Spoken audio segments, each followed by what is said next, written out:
സുഖമെന്ന് വിശ്വസിക്കുന്നു. കാനഡയിൽ എത്തിയതിന് ശേഷം 6ാമത് നമുക്ക് കിട്ടിയ ഒരു റിവ്യൂ യൂണിറ്റാണിത്. കുറേ നാളായിട്ട് നമ്മുടെ ഇരുന്ന് ഇതുവരെ വീഡിയോ ചെയ്യാൻ പറ്റിയില്ല. ഫോസി ഓഡിയോസിൻ്റെ ഒരു ക്ലാസ് ഡി ആംപ്ലിഫയർ ZA3 എന്ന് പറയുന്ന ഒരു മോഡലാണിത്. ഇതൊരു മോണോ ആംപ്ലിഫയർ ആണ്, പക്ഷേ സ്റ്റീരിയോ ആയിട്ട് യൂസ് ചെയ്യാം. മെയിൻലി ഫോക്കസ് ചെയ്യുന്നത് മോണോ സബ് ഓഫർ ആംപ്ലിഫയർ ആയിട്ട് യൂസ് ചെയ്യുന്ന രീതി, അല്ലെങ്കിൽ ഇതിൻ്റെ 2 എണ്ണം വെച്ചിട്ട് 2 മോണോ വെച്ചിട്ട് സ്റ്റീരിയോ ആയിട്ട് യൂസ് ചെയ്യുന്നത്. അങ്ങനെ പല രീതിയിലും ഡെസ്ക്ടോപ്പ് യൂസ്, അല്ലെങ്കിൽ ഇപ്പം ഓഡിയോ സിസ്റ്റംസ് ഒക്കെ പഴയ വിൻറ്റേജ് പ്ലെയേഴ്സ് ഒക്കെ ഉണ്ടെങ്കിൽ അത് കണക്ട് ചെയ്യാൻ വേണ്ടിയിട്ടൊക്കെ യൂസ് ചെയ്യാൻ പറ്റിയ ഒരു ആംപ്ലിഫയർ ആണിത്. ഈ ഒരു വീഡിയോ ചെയ്യുന്നതുകൊണ്ട് നമുക്ക് നാട്ടിലുള്ളവർക്ക് എന്തെങ്കിലും ഗുണമുണ്ടെന്ന് വെച്ച് കഴിഞ്ഞാൽ തീർച്ചയായിട്ടും ഈ പ്രോഡക്റ്റ് നാട്ടിൽ അവൈലബിൾ ആണോ എന്ന് വെച്ച് കഴിഞ്ഞാൽ അവൈലബിൾ ആണ്. നമുക്ക് അലി എക്സ്പ്രസ്സിലോ അല്ലെങ്കിൽ ആമസോണിൽ നിന്ന് വാങ്ങാൻ പറ്റും. കാരണം ഫോസി ഓഡിയോസിൻ്റെ ഒരുപാട് പ്രോഡക്റ്റ് നമുക്ക് ആമസോണിൽ അവൈലബിൾ ആണ്, പക്ഷേ കുറച്ച് പ്രൈസ് വരുന്നുണ്ട്. ഇതിൻ്റെ വില വരുന്നത് ഏകദേശം $146 ആണ്. ഏകദേശം നാട്ടിൽ 12,000 രൂപയ്ക്ക് അടുത്ത് വരും. പിന്നെ ടാക്സും കാര്യങ്ങളൊക്കെ വരുന്നുണ്ട്. അപ്പം താല്പര്യമുള്ളവർക്ക് വാങ്ങിക്കാം. പക്ഷെ നമുക്ക് ഇതിപ്പോൾ എന്തായാലും റിവ്യൂ ചെയ്യാനായിട്ട് അവർ അയച്ച് തന്ന സ്ഥിതിക്ക് നമുക്ക് റിവ്യൂ ചെയ്യാണ്ടിരിക്കാൻ പറ്റില്ല. ഇവിടെ നമുക്ക് കാനഡയിൽ എത്തിയതിനു ശേഷം നമുക്ക് ഇങ്ങനെയുള്ള പ്രോഡക്റ്റുകൾ കിട്ടുമ്പോൾ മാത്രമേ നമുക്ക് വീഡിയോ ഇടാൻ പറ്റുള്ളൂ. പിന്നെ നമ്മൾ ഇങ്ങനെ പർച്ചേസ് ചെയ്യുന്ന സാധനങ്ങൾ, അതുപോലെ ഇവിടെ ഒരു ആംപ്ലിഫയർ അസംബിൾ ചെയ്യാൻ ഇങ്ങനെ പ്ലാൻ ചെയ്യുന്നുണ്ട്, പക്ഷെ ടൈം കിട്ടുന്നില്ല, കറക്റ്റ് സാധനങ്ങൾ കൊണ്ട് ഒത്തു വരുന്നില്ല. അതുകൊണ്ടൊക്കെയാണ്. അപ്പോൾ അതിൻ്റെ വീഡിയോസൊക്കെ ഇടുന്നുണ്ട്. അപ്പം മാത്രമല്ല, നാട്ടിൽ നമുക്ക് ആംപ്ലിഫയർ അസംബിൾ ചെയ്യാനായിട്ട് നമ്മുടെ പ്രശാന്തേട്ടൻ നമുക്ക് വീഡിയോസൊക്കെ അയച്ചു തരുന്നുണ്ട് അസംബിൾ ചെയ്തിട്ട്. അതൊക്കെ നമ്മുടെ ചാനൽ അപ്ലോഡ് ചെയ്യുന്നുണ്ട്. അപ്പം അങ്ങനെയുള്ള വീഡിയോസ് കാണാൻ താല്പര്യമുള്ളവർ തീർച്ചയായിട്ടും നമ്മുടെ ചാനൽ ഒന്ന് സബ്സ്ക്രൈബ് ചെയ്യുന്നു പ്രതീക്ഷിക്കുന്നു. അപ്പോൾ ഇത് ZA3 എന്ന് പറയുന്ന ഒരു ക്ലാസ് ഡി മോണോ ആംപ്ലിഫയർ ആണ്. ഇന്നതിൻ്റെ ഡീറ്റെയിൽസ് ആയിരിക്കും പറയാൻ ഉദ്ദേശിക്കുന്നത്. നേരെ ബോക്സിലേക്ക് പോകാം. ബോക്സ് എന്ന് പറഞ്ഞു കഴിഞ്ഞാൽ ഒരു ടിപ്പിക്കൽ, നമ്മൾ പണ്ട് കഴിഞ്ഞ വർഷം കണ്ട് ഫോസിയുടെ ഒരു ആംപ്ലിഫയർ നമുക്ക് ഇതുപോലെ റിവ്യൂ ചെയ്യാനായിട്ട് കിട്ടിയിട്ടുണ്ടായിരുന്നു. അതിൻ്റെ അതേ ബോക്സ് തന്നെയാണ്, പക്ഷെ കുറച്ചുകൂടി വലിപ്പം ഉണ്ടെന്ന് മാത്രം. ഹൈഫൈ മെയ്ഡ് ഫൺ എന്നൊക്കെ എഴുതിയിട്ടുണ്ട്. അപ്പോൾ ഇവിടെ നമുക്ക് നേരത്തെ ഡൂക്കിൻ്റെ ഒരു മോണോ ബ്ലോക്ക് കിട്ടിയിട്ടുണ്ടായിരുന്നു. അതുപോലെ തന്നെ ഐമ എന്ന് പറയുന്ന ആംപ്ലിഫയറിൻ്റെ ഒരു മോണോ ബ്ലോക്ക് ആംപ്ലിഫയർ കിട്ടിയിട്ടുണ്ടായിരുന്നു. ഇതിലെല്ലാം യൂസ് ചെയ്യുന്ന സെയിം ചിപ്സെറ്റ് തന്നെയാണ്, സെയിം മോണോ ആംപ്ലിഫയർ തന്നെയാണ്. അപ്പോൾ എന്തായാലും നിങ്ങൾക്ക് താല്പര്യം ഉണ്ടെങ്കിൽ ഇതിൻ്റെയൊക്കെ ഒരു ഡീറ്റെയിൽ ആയിട്ടുള്ള ഒരു കമ്പാരിസൺ വീഡിയോ ആണെങ്കിൽ നമുക്ക് ചെയ്യാം. അപ്പം അതേ സെയിം ചിപ്സെറ്റ് വെച്ചിട്ടുള്ളൊരു ഫോസിയുടെ ഒരു ആമ്പാണിത്. അപ്പം ZA3 ആണ് മോഡലിന്. നേരത്തെ പറഞ്ഞത് ഈ സൈഡിൽ നമുക്ക് അവരുടെ കോൺടാക്ട് ഡീറ്റെയിൽസ് ഒക്കെ ഉണ്ട്. പിന്നെ ഇവിടെ 30 days റിട്ടേൺ പീരീഡ്, അതുപോലെ തന്നെ 18 months വാറണ്ടി ഒന്ന്, ലൈഫ് ടൈം സപ്പോർട്ടൊക്കെ ഉണ്ടെന്ന് അവർ പറയുന്നുണ്ട്. അറിയത്തില്ല നാട്ടിൽ ഇത് വാങ്ങിച്ചു കഴിഞ്ഞാൽ ഇതിൻ്റെ സർവീസോ സ്പെയർ ഒക്കെ കിട്ടുമെന്നുള്ളതിനെ പറ്റിയൊന്നും എനിക്ക് യാതൊരു പിടിയില്ല. എന്തായാലും നമുക്ക് അൺബോക്സ് ചെയ്യാം. ഇതിൻ്റെ ഉള്ളിലേക്ക് പോവുകയാണെങ്കിൽ ടിപ്പിക്കൽ ക്ലാസ് ഡി ആംപ്ലിഫയറിൻ്റെ പാക്കിങ് തന്നെയാണ്, പ്രത്യേകിച്ച് ഒന്നും എടുത്തു പറയാനില്ല. ഉള്ളിൽ ഒരു പവർ ബ്രിക്ക് ഉണ്ട്. പവർ ബ്രിക്കിൻ്റെ കാര്യം പറയാമെന്ന് കഴിഞ്ഞാൽ ഇത് 48 വോൾട്ട് 5 ആംപിയറാണ് ഈ ഒരു പവർ അഡാപ്റ്ററിൻ്റെ റേറ്റിംഗ് എന്ന് പറയുന്നത്. ഈ സെയിം അഡാപ്റ്റർ തന്നെയാണ് ഡ്യൂക്ക് ഓഡിയോസിൻ്റെ ഈ പറഞ്ഞ A100 എന്ന് പറയുന്ന മോഡൽ ക്ലാസ് ഡി ആംപ്ലിഫയറിലും നമുക്ക് അവർ തന്നത്. പക്ഷേ ഈ ഒരു നെയിം പ്ലേറ്റ് ഉണ്ട്, ഇവരുടെ ഒരു സ്റ്റിക്കർ ഉണ്ട്, അത് വ്യത്യാസമുണ്ട്. ഇതിനകത്ത് ഒരു ബ്രാൻഡിങ് ഒന്നും കൊടുത്തിട്ടില്ല, നോർമലായിട്ട് ജനറൽ ആയിട്ടുള്ള ഒരു അഡാപ്റ്ററാണെന്ന് തോന്നുന്നു. അതിൽ നോബ് സൗണ്ട് എന്ന് പറഞ്ഞ് അവരുടെ ബ്രാൻഡിങ് ഒക്കെ കൊടുത്തിട്ടുണ്ട്. ഇതിലങ്ങനെ പ്രത്യേകിച്ചൊന്നും കൊടുത്തിട്ടില്ല. പക്ഷേ സെയിം റേറ്റിംഗ് ആണ് 48 വോൾട്ട് 5 ആംപിയറിൽ. നോർമൽ കാനഡയിൽ വരുന്ന ടൈപ്പ് ഒരു പ്ലഗ് പോയിന്റിൽ കുത്താൻ പറ്റിയ AC കേബിളും അഡാപ്റ്ററുമാണ് ഒരു സൈഡിലായിട്ട് കാണാൻ കഴിയുന്നത്. അപ്പോൾ ഇതിൽ നമുക്ക് 24 വോൾട്ട് മുതൽ 48 വോൾട്ട് വരെ കൊടുക്കാൻ പറ്റും ഈ ഒരു ക്ലാസ് ഡി ആംപ്ലിഫയറിൽ. ആ 48 വോൾട്ട് 10 ആംപിയറിലാണ് കണക്ട് ചെയ്യുമ്പോഴാണ് നമുക്ക് എന്നിട്ട് ഒരു 2 ohms അല്ലെങ്കിൽ 4 ohms ലോഡ് ചെയ്യുമ്പോഴാണ് മാക്സിമം പവർ ഔട്ട്പുട്ട് നമുക്ക് കിട്ടുന്നത്. പിന്നെ ഒരു യൂസർ മാനുവലാണ്. ഈ യൂസർ മാനുവൽ എന്ന് പറഞ്ഞു കഴിഞ്ഞാൽ ചൈനീസ് ലാംഗ്വേജിലുണ്ട്, ഇംഗ്ലീഷിലുണ്ട്. എത്രത്തോളം പവർ ഔട്ട്പുട്ട്, ഇതിൻ്റെ ഫ്രീക്വൻസി റെസ്പോൺസ്, അതുപോലെ തന്നെ ഡിസ്റ്റോർഷൻസ്, അങ്ങനെ കാര്യങ്ങളെല്ലാം അവർ കറക്റ്റായിട്ട് കൊടുത്തിട്ടുണ്ട്. ഈ ഒരു ആംപ്ലിഫയറിൻ്റെ പ്രത്യേകത എന്താണെന്ന് വെച്ച് കഴിഞ്ഞാൽ ഇതിനകത്ത് ബാലൻസ്ഡ് ഇൻപുട്ടും ഉണ്ട്, അൺബാലൻസ്ഡ് ഇൻപുട്ടും ഉണ്ട്. അതായത് അൺബാലൻസ്ഡ് എന്ന് പറയുന്നത് അവിടെ നോർമൽ RC ഇൻപുട്ട് ഉണ്ട്.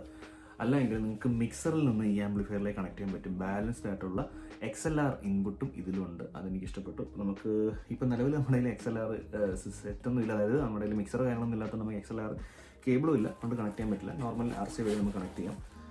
അപ്പം പിന്നെ ഇതിനകത്ത് വേറെ പ്രത്യേകത എന്ന് പറഞ്ഞാൽ ഒരു 12 വോൾട്ട് ട്രിഗർ ഇൻപുട്ട് ഉണ്ടെന്ന് പറഞ്ഞാൽ, അതായത് നമ്മുടെ AVRലൊക്കെ ഉണ്ട് ഒരു ഔട്ട്പുട്ട് ഉണ്ടാവും, ഒരു 12 വോൾട്ട് ട്രിഗർ ഔട്ട്പുട്ട് ഉണ്ടാവും. അത് ഉപയോഗിച്ച് നമുക്ക് ഈ സെറ്റ് ഓൺ ചെയ്യാൻ പറ്റും. അതായത് ഒരു സിങ്ക്രണൈസ്ഡ് ആയിട്ട്, അതായത് ഒരേപോലെ എല്ലാ ഡിവിഷൻ നമ്മൾ എഴുന്നേറ്റ് വന്ന് ആദ്യം പ്രീ ആംപ്ലിഫയർ സെക്ഷൻ ഓൺ ചെയ്തു, പിന്നെ ആംപ്ലിഫയർ ഓൺ ചെയ്തു, അങ്ങനെ വേണ്ട.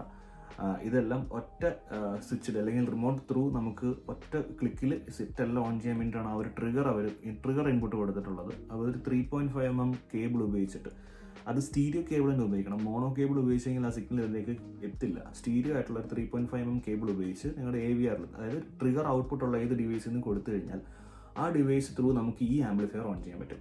അങ്ങനെ ഒരു ഇൻപുട്ട് ഇതിനകത്ത് വരുന്നുണ്ട്. ഇവർ പറയുന്ന ഔട്ട്പുട്ട് എന്ന് പറഞ്ഞു കഴിഞ്ഞാൽ ഇത് ഇവരുടെ യൂസർ മാനുവലിൽ കൊടുത്തിട്ടുള്ള ഔട്ട്പുട്ടാണ് ഞാൻ പറയുന്നത്. അപ്പം ഇതിപ്പം ശരിക്കും ഇത്രയും കിട്ടുമോ എന്ന് വെച്ച് കഴിഞ്ഞാൽ ഒരു ഉറപ്പും നമുക്ക് പറയാൻ പറ്റില്ല. ചെക്ക് ചെയ്യാനായിട്ട് നമ്മുടെ കയ്യിൽ ഇൻസ്ട്രുമെൻസോ കാര്യങ്ങളൊന്നുമില്ല. അപ്പോൾ അവർ പറയുന്നത് 48 വോൾട്ട് 5 ആമ്പിയർ കൊടുക്കുകയാണെങ്കിൽ നമ്മൾ ഡുവൽ, അതായത് സ്റ്റീരിയോ മോഡിലാണ് ഇട്ടിരിക്കുന്നതെങ്കിൽ 155 വാട്ട്സ് പെർ ചാനലിൽ നമുക്ക് കിട്ടും. അതല്ല മോണോ മോഡിലേക്ക് മാറ്റുകയാണെങ്കിൽ 235 വാട്ട്സ് ആണ് 4 ohms ലോഡിൽ ഈ പറയുന്ന പവർ സപ്ലൈയിൽ കിട്ടുന്നത്. ഇനി അതല്ല നമുക്ക് കുറഞ്ഞ പവർ സപ്ലൈ ആണുള്ളത്, 32 വോൾട്ട് 5 ആമ്പിയറിൻ്റെ അഡാപ്റ്ററാണ് നമ്മൾ ഇതിലേക്ക് കണക്ട് ചെയ്യുന്നതെങ്കിൽ 4 ohms ലോഡ് സ്റ്റീരിയോയിൽ നമുക്ക് 95 വാട്ട്സ് പെർ ചാനൽ എന്നുള്ള രീതിയിൽ കിട്ടും. 2 ചാനലും 95 വാട്ട്സ് വെച്ച് കിട്ടും. അത് മോണോ മോഡിലേക്ക് മാറ്റുകയാണെങ്കിൽ ഒറ്റ സ്പീക്കർ നമ്മളിപ്പോൾ കണക്ട് ചെയ്യുള്ളൂ. അത് 4 ohms ആണ് നമ്മൾ കണക്ട് ചെയ്യുന്നതെങ്കിൽ 110 വാട്ട്സ് ആയിരിക്കും നമുക്ക് കിട്ടുന്നത് മാക്സിമം പറഞ്ഞിട്ട്. ഫ്രീക്വൻസി റെസ്പോൺസ് നോർമലി വരുന്ന പോലെ തന്നെ 20 ഹെഡ്സ് മുതൽ 20,000 ഹെഡ്സ് വരെയാണ് ഇതിൻ്റെ ഫ്രീക്വൻസി റെസ്പോൺസ് എന്ന് പറയുന്നത്. ഇതിനകത്ത് വരുന്ന ചിപ്സെറ്റ് നേരത്തെ പറഞ്ഞാൽ തന്നെ TPA3255 എന്ന് പറഞ്ഞ ചിപ്സെറ്റാണ് വരുന്നത്. ഈ ചിപ്സെറ്റ് തന്നെയാണ് നമ്മുടെ ഡൂക്കോഡിയോയിലെ A100ലും അതുപോലെ തന്നെ ഐമയുടെ ഈ ഒരു മോഡലിലും, ഇതിൻ്റെ മോഡലിനെ ഞാൻ ആക്ച്വലി മറന്നുപോയി, A07 Max എന്ന് പറയുന്ന ഈ ഒരു സെറ്റിലും വരുന്നതെല്ലാം സെയിം ആണ്. മേ ബി ഇതെല്ലാം സെയിം സർക്യൂട്ട് തന്നെ ആയിരിക്കാം, അല്ലെങ്കിൽ സെയിം കോമ്പണൻസ് ഒക്കെ തന്നെ ആയിരിക്കാം. അപ്പോൾ ഇതിനകത്ത് നോക്കുകയാണെങ്കിൽ ഇവർ ഉപയോഗിച്ചിരിക്കുന്നത് എൽന കപ്പാസിറ്റേഴ്സ്, ജാപ്പനീസ് കപ്പാസിറ്റേഴ്സ് ഒക്കെ തന്നെയാണ് ഉപയോഗിച്ചിരിക്കുന്നത്. അപ്പോൾ ഇങ്ങനെയാണ് ഇതിൻ്റെ ബോക്സിൻ്റെ ഇൻറ്റീരിയർ സൈഡ് എന്ന് പറഞ്ഞാൽ. ഇനി നമുക്ക് ആംപ്ലിഫയറിലേക്ക് പോകാം. അപ്പോൾ ഇതാണ് നമ്മുടെ ആംപ്ലിഫയർ എന്ന് പറയുന്നത്. അത്യാവശ്യം വലിപ്പമുണ്ട്, വളരെ ചെറുതല്ല, പക്ഷേ അത്യാവശ്യം വലിപ്പമുണ്ട്. പക്ഷേ കാണാൻ ഒരു ഭംഗിയുണ്ട്. അവരുടെ ഒരു ഓറഞ്ച് എന്താ പറയുക, ഒരു കോപ്പർ ഫിനിഷുള്ള ഒരു നോബ്, അതുപോലെ തന്നെ ഇവിടുത്തെ എയർ വെൻസിലെല്ലാം ഒരു കോപ്പർ കളറിലുള്ള ഒരു ഗ്രില്ല് അവർ കൊടുത്തിട്ടുണ്ട്. നല്ല രസമുണ്ട് കാണാനായിട്ട്, വെറൈറ്റി ആയിട്ടുണ്ട്. അപ്പോൾ ഇതിൻ്റെ ഫ്രണ്ട് സൈഡ് നോക്കുകയാണെങ്കിൽ ഫോസി ഓഡിയോ EZ-A3 എന്ന് വളരെ ചെറുതായിട്ട് അവർ കൊടുത്തിട്ടുണ്ട്. നല്ല രസമുണ്ട് കാണാനായിട്ട്, മിനിമലായിട്ട് കൊടുത്തിട്ടുണ്ട്. ഇതിൻ്റെ ഡിസൈൻ ഒരു രസമാണ്. ഇങ്ങനെ വന്നിട്ട് ഇങ്ങനെ ഒരു ബെൻഡൊക്കെ വന്നിട്ട് നല്ല രസമുണ്ട് കാണാനായിട്ട്. ഒറ്റ കൺട്രോളേ ഉള്ളൂ. അതിനുപാട്ട് ഇവിടെ ഒരു ടോഗിൾ സ്വിച്ച് വരുന്നുണ്ട്. ടോഗിൾ സ്വിച്ച് എന്ന് പറഞ്ഞാൽ ഇതിൻ്റെ ഇൻപുട്ട് സെലക്ടർ സ്വിച്ചാണ്. ഒന്നുകിൽ നമുക്ക് XLR സെലക്ട് ചെയ്യാം, അല്ലെങ്കിൽ നമുക്ക് RCA സെലക്ട് ചെയ്യാം. അപ്പോൾ അതിനായിട്ടുള്ള ഒരു സെലക്ടർ സ്വിച്ച്, ഒരു ടോഗിൾ ടൈപ്പ് സ്വിച്ച്. അപ്പം നമുക്കിവിടെ കിട്ടിയിട്ടുള്ള മിക്ക ക്ലാസ് ഡി ആംപ്ലിഫയറുകളിലും ഈ ടൈപ്പ് സ്വിച്ച് തന്നെ, ടോഗിൾ ടൈപ്പ് സ്വിച്ച് തന്നെയാണ് വന്നിട്ടുള്ളത്. പുഷ് പുള്ളോ കാര്യങ്ങളൊന്നും വന്നിട്ടില്ല. അത് നല്ലൊരു എന്താ പറയുക, വിൻറ്റേജ് ലുക്കും ഉണ്ട്, വിൻറ്റേജ് ഫീലും തരുന്നുണ്ട്. എന്നാൽ ഒരു ഡെസ്ക്ടോപ്പ് ഫീലും നമുക്ക് തരുന്നുണ്ട്. ഇപ്പം നമ്മൾ ഒരു ലാപ്ടോപ്പ് ഉള്ള ഒരു ഡെസ്കിൻ്റെ മുകളിലോ അല്ലെങ്കിൽ ഒരു സിസ്റ്റത്തിൻ്റെ കൂടെ വെക്കുകയാണെങ്കിൽ നല്ല ഫിനിഷ് നമുക്ക് കിട്ടും, കാണാൻ നല്ലൊരു ഭംഗിയാണ്. ഇത് ഫുൾ മെറ്റലാണ്, അലുമിനിയം കേസിംഗ് ആണ് വന്നിട്ടുള്ളത്. ഫ്രണ്ടും ബാക്കും എല്ലാം ആയിട്ട് മാറ്റ് ബ്ലാക്കിൽ നല്ലൊരു ഫിനിഷ് കൊടുത്തിട്ടുണ്ട്. പിന്നെ തൊട്ടിപ്പുറത്ത് ഒരു LED ഇൻഡിക്കേഷൻ ഉണ്ട്, പവർ ഓൺ ആയെന്ന് കാണിക്കാൻ ഒരു ബ്ലൂ LED വരുന്നുണ്ട്. പിന്നെ ഈ കൺട്രോൾ എന്ന് പറഞ്ഞു കഴിഞ്ഞാൽ ആക്ച്വലി ഒരു പവർ ബട്ടൺ കൂടാണ്. ഇത് ലോങ് പ്രസ് ചെയ്ത് കഴിഞ്ഞാൽ സിസ്റ്റം ഓൺ ആവും. അപ്പോൾ ഇതിനകത്ത് അങ്ങനെ ഒരു ടൈപ്പ്, അതായത് ഈ ടൈപ്പ് ഒരു ടോഗിൾ ടൈപ്പ് സ്വിച്ച് കൊടുക്കാതെ കാരണം എന്ന് പറഞ്ഞാൽ നേരത്തെ പറഞ്ഞ ഒരു 12 വോൾട്ട് ട്രിഗർ ഇവിടെ അതുകൊണ്ടായിരിക്കാം അങ്ങനെ കൊടുത്തിരിക്കുന്നത്. കാരണം ഈ ട്രിഗർ ഉപയോഗിച്ച് നമുക്ക് ഈ ഡിവൈസ് ഓൺ ചെയ്യാൻ പറ്റും, അതിന് വേണ്ടിയിട്ടായിരിക്കും അവർ അങ്ങനെ കൊടുത്തിട്ടുള്ളത്. അപ്പോൾ ഇത് പ്രസ് ആൻഡ് ഹോൾഡ് ചെയ്ത് കഴിഞ്ഞ് കഴിഞ്ഞാൽ ഈ സിസ്റ്റം ഓൺ ആവും. പിന്നെ നോർമൽ ഇതിൻ്റെ വോളിയമാണ്. ഇതിൽ ബേസ് ട്രിബിൾ സെക്ഷനോ കാര്യങ്ങളൊന്നുമില്ല. പിന്നെ ഇതിപ്പോൾ സബ് വൂഫർ ആംപ്ലിഫയർ ആയിട്ടും ഒരു കോൺസെൻട്രേറ്റ് ചെയ്യാത്തതുകൊണ്ട് തന്നെ ഇതിനകത്ത് സബിൻ്റെ ഗെയിനോ ഫ്രീക്വൻസി അഡ്ജസ്റ്റ് ചെയ്യാനായിട്ടുള്ള യാതൊരു സെറ്റപ്പും അവർ കൊടുത്തിട്ടില്ല. പിന്നുള്ള ഒരു ടോഗിൾ സ്വിച്ച് എന്ന് പറഞ്ഞാൽ മോണോ സ്റ്റീരിയോ ആക്കാൻ വേണ്ടിയുള്ളത്. മോണോയിലേക്ക് മാറുമ്പോൾ ഇത് ബ്രിഡ്ജ് മോഡിലേക്ക് മാറി മോണോ മോഡിലേക്ക് മാറും. അപ്പോൾ നമുക്ക് ഈ ഒരു ഭാഗത്തായിട്ട് അവർ മോണോ സെപ്പറേറ്റ് കൊടുക്കാനുള്ള സ്പീക്കർ സോക്കറ്റ് കൊടുത്തിട്ടുണ്ട്. മീൻസ് റൈറ്റ് ചാനൽ തന്നെയാണ് നമ്മുടെ മോണോ ചാനൽ എന്ന് പറയുന്നത്. റൈറ്റ് ഇൻപുട്ട് മാത്രമായിരിക്കും ആ ഓഡിയോ ഇൻപുട്ട് എന്ന് പറയുന്നത്, അങ്ങനെ മാറിപ്പോകും. അപ്പോൾ ഇത്രയാണ് ഇതിൻ്റെ ഫ്രണ്ട് സൈഡിൽ വരുന്നത്. ഈ ബാക്ക് സൈഡിലേക്ക് വരുവാണെങ്കിൽ മെയിൻ അട്രാക്ഷൻ ആയിട്ടുള്ള നമ്മുടെ XLR ഇൻപുട്ട് നമുക്കിവിടെ കാണാൻ കഴിയുന്നുണ്ട്. റൈറ്റ് ലെഫ്റ്റ് എന്ന് പറഞ്ഞവർ മാർക്ക് ചെയ്തിട്ടുണ്ട് XLR ഇൻപുട്ടുകൾ. തൊട്ടപ്പുറത്ത് തന്നെ RC ഇൻപുട്ട് കൊടുത്തിട്ടുണ്ട്, നമ്മുടെ ഓഡിയോ ഇൻപുട്ടാണ്. പിന്നെ ഒരു സബ് ഔട്ട് ഉണ്ട്. ഇതിന് ആക്ച്വലി ഒരു സബ് പ്രീ സെക്ഷൻ ഇവർ ഇൻബിൾട്ടായിട്ട് ചെയ്തിട്ടുണ്ട്. ഇതിൻ്റെ ഒരു ഔട്ട്പുട്ട് ഇവിടെ കൊടുത്തിട്ടുണ്ട്. എനിക്ക് തോന്നുന്നില്ല അതിൻ്റെ കൺട്രോൾഡ് ആണോ എന്ന് അറിയത്തില്ല. ഈ ഒരു വോളിയം അഡ്ജസ്റ്റ് ചെയ്യുമ്പോൾ സബിൻ്റെ പ്രീ ഔട്ടിൻ്റെ ഗെയിൻ അഡ്ജസ്റ്റ് ആവുമോ എന്നുള്ളത് എനിക്കറിയില്ല. പിന്നെ നമ്മുടെ നോർമൽ സ്പീക്കേഴ്സ് ബനാന സോക്കറ്റ്സ് ആണ്. ഇപ്പോൾ നേരത്തെ നമുക്ക് ഡൂക്കിൻ്റെ ബനാന സോക്കറ്റോട് നോക്കുകയാണെങ്കിൽ അത് കുറച്ചുകൂടെ ഒരു ക്വാളിറ്റി എനിക്ക് ഫീൽ ചെയ്തു. വളരെ ചെറുതാണ്. അപ്പോൾ ലെഫ്റ്റ് റൈറ്റ് ചാനലിൻ്റെ കൊടുത്തിട്ടുണ്ട്. അതിൽ റൈറ്റ് മോണോ, നേരത്തെ പറഞ്ഞാൽ റൈറ്റ് മോണോ ആണ്. പിന്നെ തൊട്ടപ്പുറത്ത് ഒരു 3.5mm സോക്കറ്റ് ഉണ്ട്. അതാണ് നമ്മുടെ 12 വോൾട്ട് ട്രിഗർ ഇൻപുട്ട് എന്ന് പറയുന്നത്. ഇതാണ് നമ്മുടെ DC 24 to 48 വോൾട്ട് DC ഇവിടെയാണ് കൊടുക്കുന്നത്. അപ്പോൾ ഇത്രയാണ് അതിൻ്റെ ബാക്ക് സൈഡിൽ വരുന്നത്. വലിയ വെയിറ്റ് ഒന്നും ഇല്ല. ഒരു 10-300 ഗ്രാം, 300 ഒരു 1/2 കിലോ അല്ലെങ്കിൽ ഒരു 600 ഗ്രാമൊക്കെ വരാൻ ചാൻസ് ഉള്ളൂ. അപ്പം മറ്റേ ഡൂക്കോട്ട് കമ്പയർ ചെയ്യുന്ന സമയത്ത് അത് കുറച്ചുകൂടെ ഹെവി ആയിട്ട് എനിക്ക് ഫീൽ ചെയ്തു. അപ്പോൾ ഇത്രയേ ഉള്ളൂ ഇതിൻ്റെ ഒരു ഫിസിക്കൽ ഓവർവ്യൂ എന്ന് പറയുന്നത്. അപ്പം വോൾട്ടേജൊക്കെ ഞാൻ നേരത്തെ പറഞ്ഞു കഴിഞ്ഞു. ഇനി നമുക്ക് ഇതിൻ്റെ ഒരു ഓഡിയോ ക്വാളിറ്റി ചെക്ക് ചെയ്തിട്ട് വീഡിയോ വൈൻഡപ്പ് ചെയ്യാം. അപ്പോൾ നേരെ ഓഡിയോ ടെസ്റ്റ് ചെയ്യാൻ പോകാം. അപ്പോൾ ഇതിൻ്റെ കൂടുതൽ ടെസ്റ്റിംഗ് വീഡിയോസൊക്കെ നമ്മുടെ ഇൻസ്റ്റാഗ്രാം പേജിലും ഫേസ്ബുക്ക് പേജിലും അപ്ലോഡ് ചെയ്യുന്നതായിരിക്കും. അപ്പം അതിലേക്കുള്ള ലിങ്ക് കൂടി ഞാൻ ഡിസ്ക്രിപ്ഷനിൽ കൊടുക്കുന്നുണ്ട്. പേജിൽ കൂടെ ഒക്കെ ഒന്ന് ഫോളോ ചെയ്ത് സപ്പോർട്ട് ചെയ്ത് പ്രതീക്ഷിക്കുന്നു.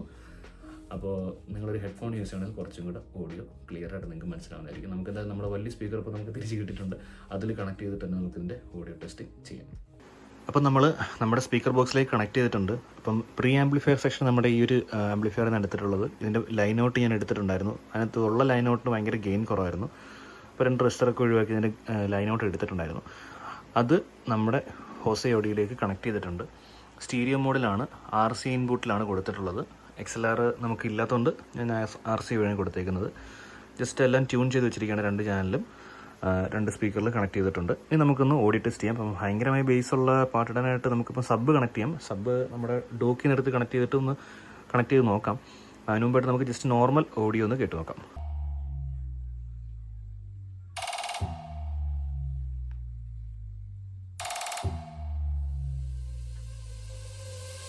SG